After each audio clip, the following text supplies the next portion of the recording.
여성 중창팀들이 아주 대단하네요. 그렇죠? 우선 복장부터가 완전히 크리스마스 분위기를 나타내는 빨간 재킷에다 까만 바지, 또 귀한 찬양으로 또 하나님께 영광을 돌렸습니다. 우리 다시 한번 큰 박수로 환영하십시다.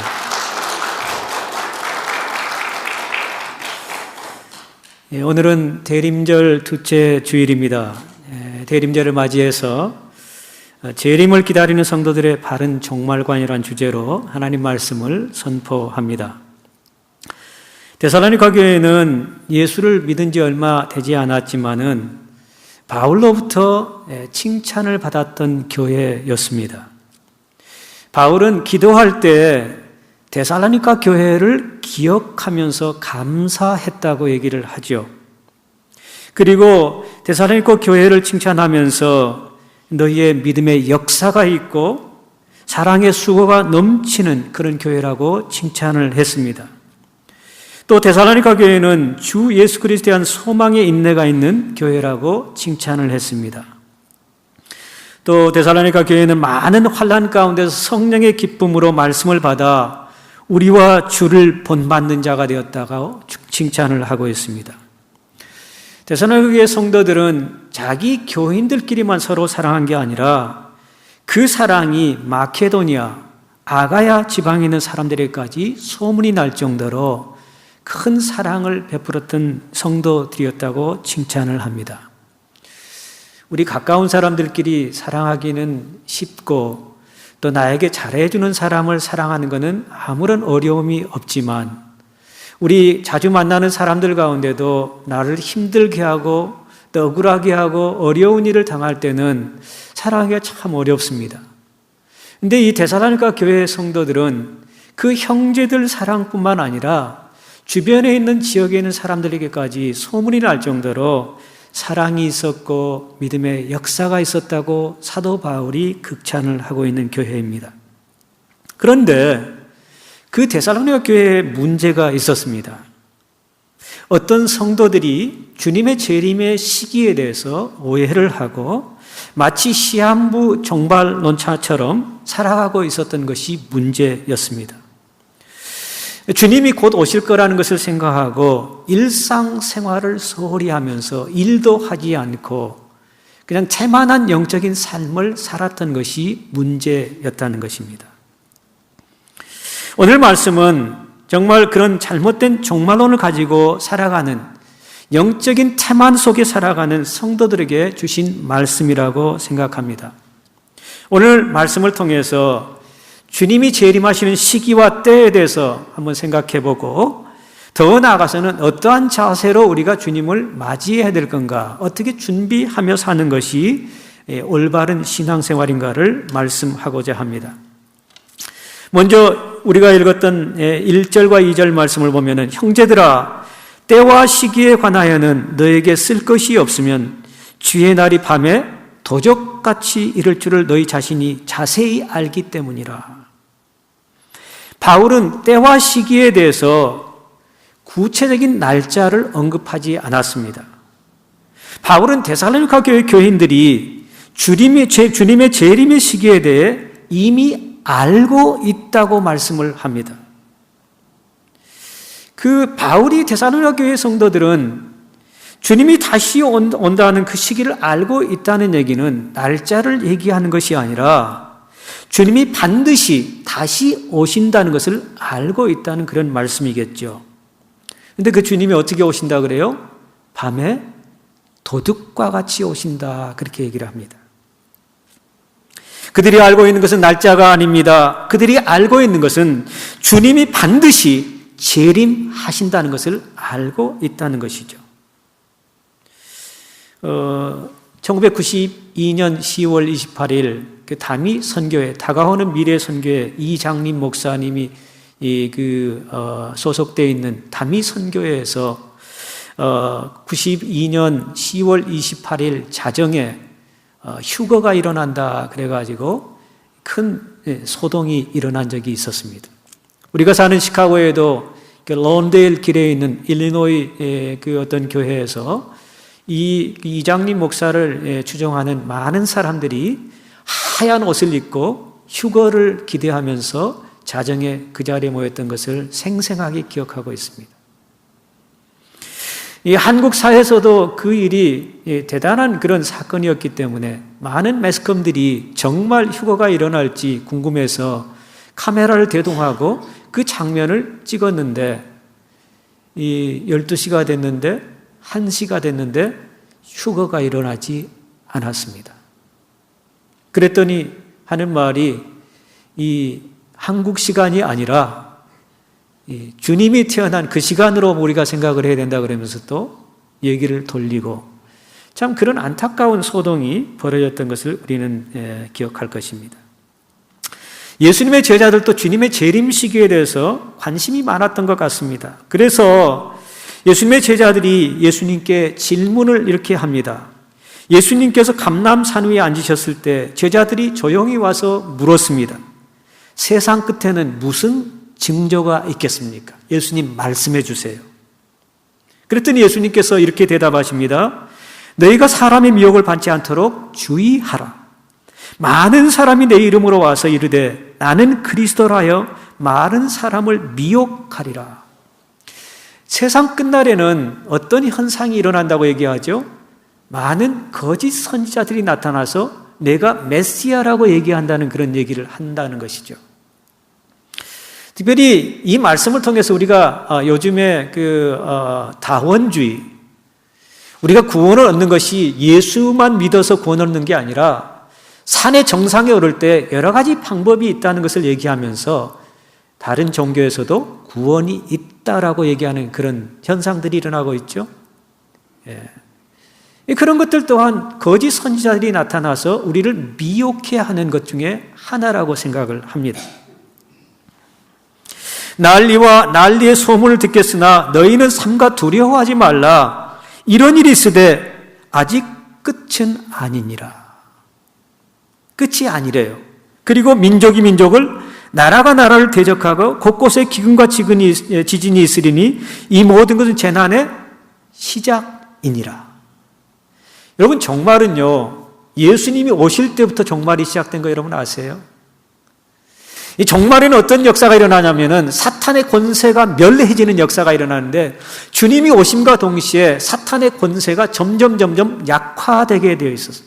그래서 성경에서 종말을 얘기할 때는 예수님이 오심과 동시에 종말이 시작되었다라고 얘기를 합니다. 예수님이 오심은 종말의 끝이 아니라 종말의 시작인 것이죠. 난리와 난리의 소문을 듣겠으나 너희는 삼가 두려워 말라. 이런 일이 있어야 하되 아직 끝은 아니니라. 민족이 민족을, 나라가 나라를 대적하고 곳곳에 기근과 지진이 있으리니 이 모든 것은 재난의 시작이니라. 많은 사람들이 우리 주변에 기근이 있어서 많은 사람들이 죽어가는 모습을 보고 이제 종말이 다가왔다. 얼마 안 있으면 지구가 멸망하게 될 것이다. 요즘에 한국에서도 지진이 일어나는 그런 현상을 보고 그런 얘기를 하는 사람들이 많이 있죠. 그런데 지진이 우리 시대에만 있었을까요? 아니요. 지진은 오래전서부터 있었습니다. 기근 현상도 오래전서부터 있었습니다. 그러면 그때 종말이 왔어야죠. 왜 아직까지 지구가 존재합니까? 우리는 성경을 바르게 이해를 해야 돼요. 그때 많은 사람들이 너희를 환난에 넘겨 주겠으며 너희를 죽이리니 너희가 내 이름 때문에 모든 민족의 미움을 받으리라.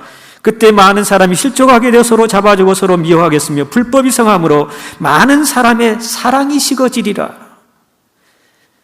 끝에는 사랑이 점점점 식어진다는 거예요. 그러나 끝까지 견디는 자는 구원을 얻으리라. 특별히 마태복음 24장 14절에는 이런 말씀이 있습니다. 이 천국 복음이 모든 민족이 청현되기 위하여 온 세상에 전파되리니 그제야 끝이 오리라. 하나님께서 이 공의롭지 못한 세상을 그대로 놔두시는 이유는 한 사람이라도 더 회개하고 돌아오기를 기다리기 때문에 하나님이 기다리고 계시는 거예요. 인내하고 계시다고 베드로 사도는 얘기를 하죠. 우리 생각에는 이 불공평한 세상을 하나님께서 바로바로 벌하시고 심판하셔야 좋은 것 같은데, 하나님께서 그것을 오래 참으신 이유는 한 사람이라도 돌아오기를 바라는 마음으로 오래 참으시는 그런 하나님이라는 것을 말씀하시는 말씀하는 것을 우리는 베드로서에서 보게 됩니다. 바울은 도둑같이 임하실 예수님의 재림을 맞이하는 두 부류의 사람에 대해서 이렇게 얘기합니다. 먼저 3절을 보면은 믿지 않는 사람들에 대해서 얘기하는데요. 그들이 평안하다, 안전하다 할 그때 임신한 여자에게 해산의 고통이 이름과 같이 멸망이 갑자기 그들에게 이르니 결코 피하지 못하리라. 어떤 사람은 종말이 없다고 믿고 이 세상을 마음껏 즐기며 살자고 얘기하는 사람들에게 하신 말씀이죠. 바울은 예수님의 재림이 사람이 평안하다, 안전하다 할 때 갑자기 임한다고 말씀을 하고 있습니다. 그리고 그런 것이 임했을 때 그들은 절대로 피할 수 없다라고 얘기를 합니다. 이 말씀은 예수님의 재림의 때가 안 되었다고 말하거나 세상은 망하지 않는다고 하는 자들에게 경고로 하신 말씀이라는 것이죠. 하나님께서는 천지를 창조하시고 인간이 범죄했을 때 사람을 지은 것을 한탄하셨다라고 말씀하셨습니다. 그리고 그 한탄하시면서 심판하시겠다고 작정을 하셨습니다.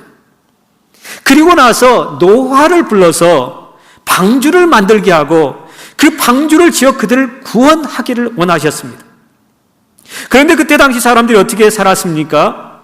그들은 노아의 방주에 들어가는 날까지 먹고 마시고 장가들고 시집가더니 홍수가 나서 저희가 다 심판을 받아 멸망했다고 말씀합니다. 40주야가 폭우가 쏟아지니까 휴스턴 시가 잠긴 것이 아니라 온 우주가 잠겨버렸습니다. 온 지구가 잠겼습니다. 이 고고학자들이 그 높은 산에서 조개 껍질을 발견한, 그건 뭘 증명하냐면은 노아 당시에 홍수로 인해서 온 지구가 물에 잠겼다는 것을 증명하는 것이죠. 많은 사람들이 노아가 방주를 짓고 있을 때 조롱하고 웃었습니다. 그런 일이 일어나지 않을 것이라고 믿었습니다. 그래서 자기들 하고 싶은 대로 살았습니다. 그런데 하나님께서 그날이 되니까 물로 온 지구를 덮게 하고 방주에 들어간 자들만 살아남게 하셨던 것을 우리는 성경에서 보게 됩니다. 하나님은 그 모든 때 도둑같이 임하신다고 말씀하십니다. 그리고 안 믿는 자들은 하나님을 믿지도 않고 하나님의 은혜를 모르고 살고 하나님께 감사할 줄도 모르고 사는 그 사람들은 그 심판을 피할 수 없다고 경고를 하고 있습니다. 여러분, 언제 예수 믿는 자들이 늘어난 줄 아세요? 안전할 때입니까? 핍박받았을 때입니까? 모든 게 안전하고 모든 게 잘 나갈 때입니까? 아니면 핍박을 받았을 때, 박해를 받았을 때였습니까? 이 성경에도 보면은 하나님께서 이스라엘 백성들을 또 유대인들을 선택하시고 그들로 하여금 복음을 전하게 하셨는데, 복을 전하게 하셨는데 그들이 예루살렘에만 머물러 있음으로 인하여 하나님께서 그들을 디아스포라 시켜버렸습니다. 흩어버리셨습니다. 또 흩으실 때 하나님께서 뭘로 흩으셨는지 아세요? 박해를 가함으로 흩으셨습니다. 기독교인들에게 박해를 가하도록 주변 나라들과 그 예수를 믿지 않는 사람들로 하여금 박해를 당하게 해서 예루살렘을 떠나게 만들어 버리셨습니다. 디아스포라라는 것은 흩어진 씨앗 아닙니까? 복음의 씨앗, 흩어진 복음의 씨앗이 디아스포라인데 그 복음의 씨앗이 예루살렘에만 머물러 있는 것을 보시고 박해를 받도록 하나님께서 조정하셔서 그들이 박해 때문에 예루살렘을 떠나게 돼서 복음이 여러 지역으로 퍼지게 되었던 것을 우리는 성경에서 보게 되죠. 복음이 어디서 시작됐습니까? 예루살렘에서 시작됐습니다. 그 복음이 어디로 갑니까? 온 유대로 갔습니다. 온 유대에서 사마리아로 갔습니다. 사마리아에서 에이시아 마이너, 소아시아로 갔습니다. 터키 같은 데로 갔습니다.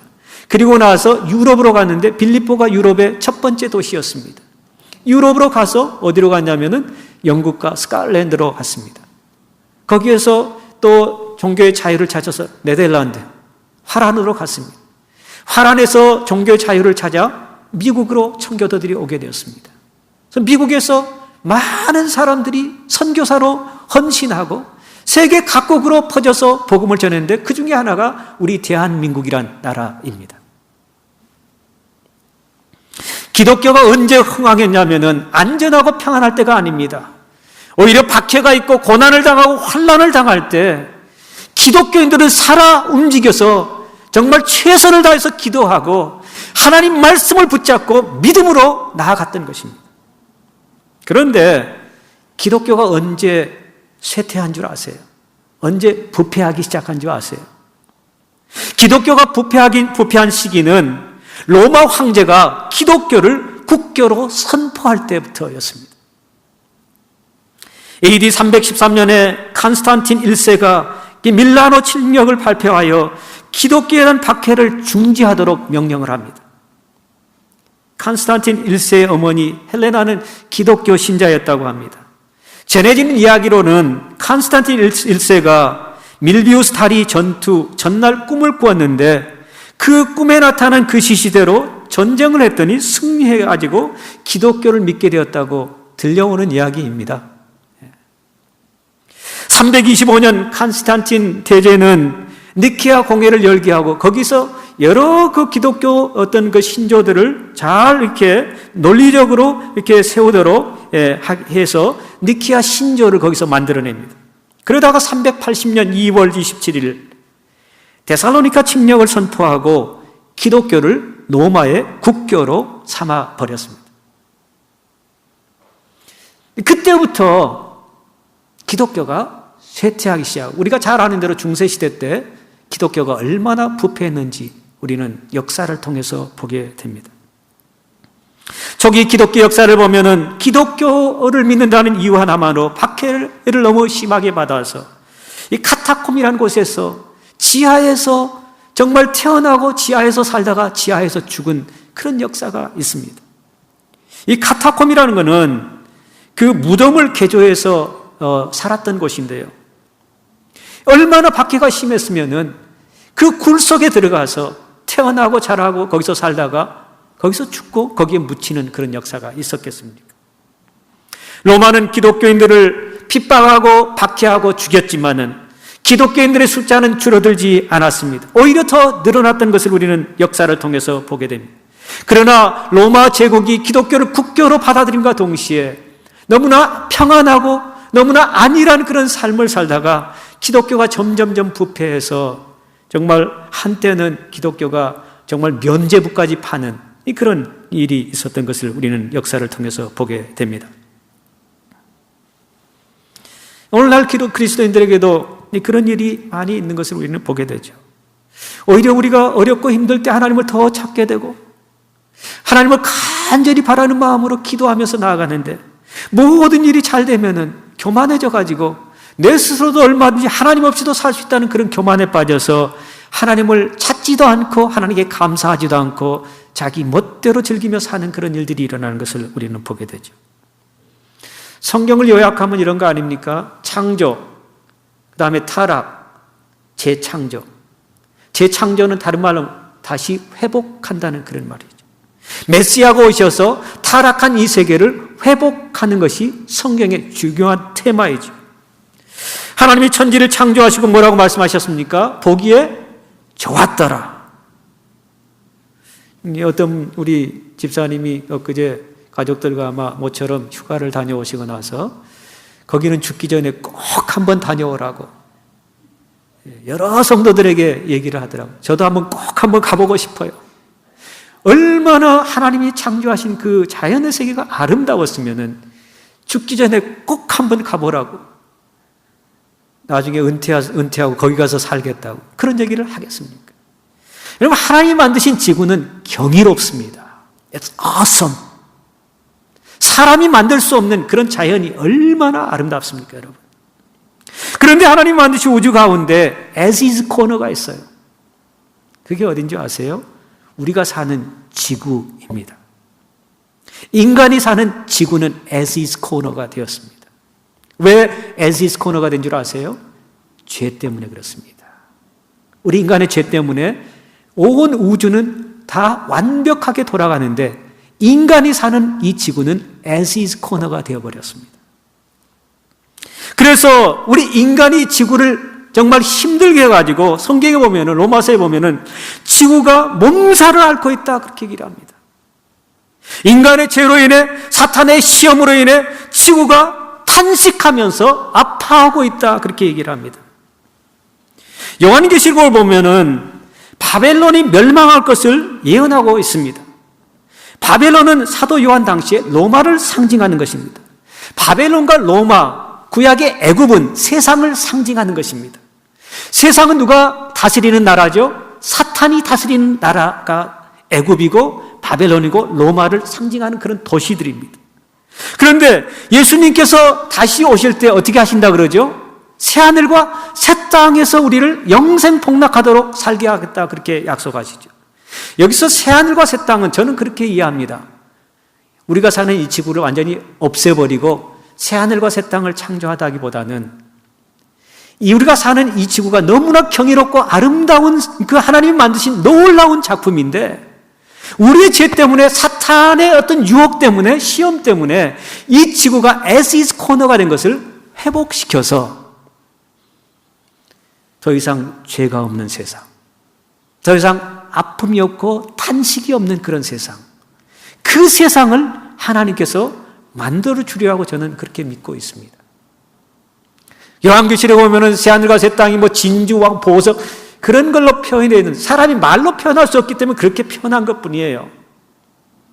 여러분, 우리가 천국의 삶을 사는 게 뭡니까? Presence of God, 하나님이 함께 할 때 천국입니다. 지옥이 뭡니까? Absence of God, 하나님의 부재에 있을 때 absence of God, 그게 지옥입니다. 지옥이란 것은 한자로 땅에 갇혀 있다는 뜻 아닙니까?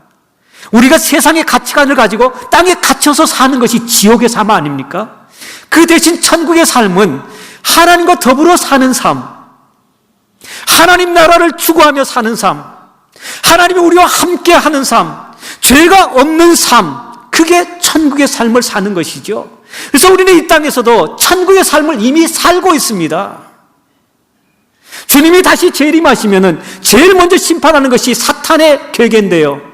그 사탄이 없어지면은 더 이상 사탄이 이 세상을 지배하지 못하고 사탄이 이 땅을 다스리지 못하기 때문에 하나님이 왕으로 오셔서, 예수 그리스도가 왕으로 오셔서 이 세계를 지배하고 다스리고 우리의 왕이 되어 주시기 때문에 우리가 사는 이 지구가 새하늘과 새 땅이 될 수가 있다는 것이죠.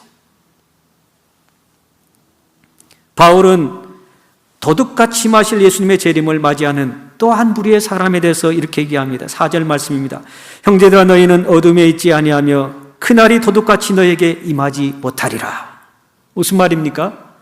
바울은 성도들에게 주님의 재림이 도적같이 임할 수 없다라고 얘기를 합니다. 왜 이렇게 말씀하신 것일까요?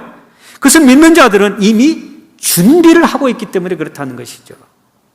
믿지 않는 자들에게는 그날이, 심판의 날이 도적같이 임하지만은, 믿는 자들은 도적같이 임하지 못하는 것은 그들이 준비하며 살기 때문에 그렇다는 것이죠. 제가 중학교 다닐 때 많은 학생들이 이해를 하지 못한 친구가 있었습니다. 왜 그 학생을 이해하지 못하냐면은, 그 학생은 시험 보는 날짜가 정해지면 그렇게 즐거워하고 기뻐합니다. 그리고 시험 날짜를 기다립니다. 손꼽아 기다립니다. 저는 어땠을까요? 시험 날짜가 정해졌을 때 여러분이 그냥 상상만 하시기 바랍니다. 근데 그 친구는요, 정말 시험 날짜를 고대하면서 기다리더라고요. 왜 그랬을까요? 자신이 있으니까. 시험 공부를 미리미리 준비한 그 학생이었기 때문에. 그 친구는 전교에서 1등을 거의 놓친 적이 없어요. 머리도 좋고 열심히 준비한 친구예요. 그래서 시험 날짜가 정해지면 오히려 즐거워하고 기뻐하고 그날을 기다리는 거예요. 근데 대부분의 사람들은, 학생들은 시험 날짜가 정해지면 힘들어하죠. 그러다가 무슨 천재지변이 나가지고 시험 날짜가 열흘 뒤에 보겠다 그러면 너무너무 즐거워하죠. 기뻐하죠. 왜? 준비가 안 돼 있기 때문에. 준비가 안 돼 있기 때문에. 학교에서 시험을 보게 하는 이유가 뭡니까? 시험을 보게 하는 이유는 그 학생들의 실력을 높이기 위해서 그렇게 하는 거죠. 시험이 없다면 학생들이 공부하겠습니까, 여러분? 공부하지 않죠. 그래서 시험을 보게 하는 거예요. 시험을 보게 해야 복습을 하게 되고 또 그것을 통해서 실력이 늘어나는 것이죠. 마찬가지로 우리 신앙생활에 있어서도 하나님께서 이 사탄의 괴계를 완전히 멸해 주셨으면 더 좋을 텐데 사탄의 권세가 약해지긴 했지만은 늘 우는 사자와 같이 우리를 괴롭히게 하는 것은 우리의 영적인 신앙의 실력을 높이기 위해서 놔두신 거예요. 바울은 데살로니가 성도들에게 이렇게 권면합니다. 5절과 6절에 너희는 다 빛의 아들이요 낮의 아들이라 우리가 밤이나 어둠 속에 속하지 아니하니 그러므로 우리는 다 아이들과 같이 자지 말고 오직 깨어 정신을 차릴지니라. 8절에도 우리는 낮에 속하였으니 정신을 차리고 믿음과 사랑에 호심경을 붙이고 구원의 소망의 투구를 쓰자. 여기 보면은 믿음, 소망, 사랑이란 단어가 다 나오죠. 마치 전투할 때 쓰는 그런 용어들이 나오죠. 우리 그리스도인들의 삶 속에 믿음이 있어야 되고 사랑이 있어야 되고 소망이 있어야 되는데 특별히 이 5장에서는 이 소망에 대해서 사도 바울이 강조를 하고 있습니다.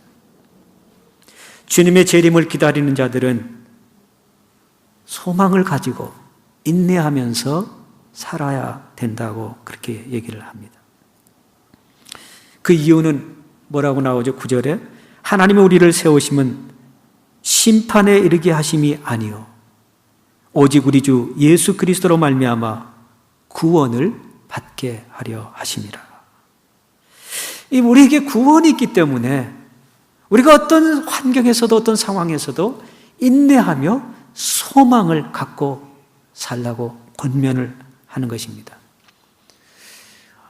우리에게 구원이라는 것은 제가 여러 번 강조했던 것처럼 구원은 과거 시제가 있고 현재 시제가 있고 미래 시제가 있는데 과거 시제는 우리의 신분의 변화를 그리스도의 보혈로 인하여 우리가 죄의 종에서 하나님의 자녀로 신분의 변화된 그런 구원을 얘기한 거고 우리의 삶 속에 두렵고 떨리는 마음으로 구원을 이루라는 얘기는 사탄과 마귀가 우리를 계속 괴롭히니까 그 사탄과 마귀 영적인 싸움에서 우리가 건짐을 받는 그 구원을 이루기 위해서 늘 깨어서 기도하고 하나님 말씀을 가까이 하라는 그런 얘기고 이제 주님이 다시 오시면은 그때 완전한 구원이 이루어지는데 그때는 사탄을 제일 먼저 심판하기 때문에 더 이상 우리가 사탄과 영적 전쟁을 하지 않고 그야말로 주 예수 모신 것이 그 어디나 하늘나라 천국의 삶을 사는 그런 구원을 우리가 맛보기 때문에 우리는 이 땅에서 어떤 어려움이 있다 하더라도 인내하는 소망을 가지고 그 완전한 구원을 이루는 그날을 소망하면서 주님을 기다리는 그런 우리 그리스도인들이 되기를 간절히 축원합니다. 우리 교회가 그런 교회 되기를 간절히 축원합니다. 기도하십시다.